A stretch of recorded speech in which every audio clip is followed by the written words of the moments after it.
લક્ષ્ય ન્યૂઝ, એક નજર, એક લક્ષ્ય. ધારી પોલીસની ઝડપી કાર્યવાહી. પોક્સો કેસના આરોપીને ગણતરીના કલાકોમાં ઝડપી પાડ્યો.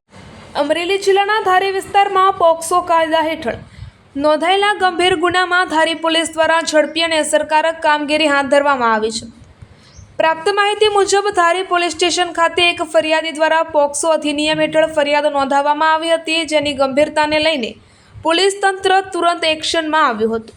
બનાવની સંવેદનશીલતા અને ગંભીરતા ધ્યાનમાં રાખીને ધારીના ડીવાયએસપી ગઢવીના માર્ગદર્શન હેઠળ તેમજ ઇન્ચાર્જ પીઆઈ આર.વી. રાઠોડ મેડમના નેતૃત્વમાં ખાસ ટીમ રચવામાં આવી હતી. પોલીસે ટેકનિકલ સર્વેલન્સ અને માનવીય સ્ત્રોતોના આધારે ઝડપી તપાસ શરૂ કરી હતી.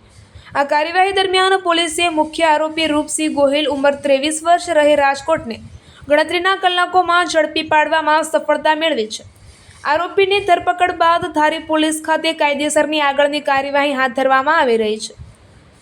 પોલીસના આ ઝડપી પગલાંને સ્થાનિક લોકો દ્વારા વખાણ મળ્યા છે અને બાળ સુરક્ષા મુદ્દે કડક કાર્યવાહી કરવાની માંગ પણ ઉઠી રહી છે. રિપોર્ટર ટીનુભાઈ લલિયા.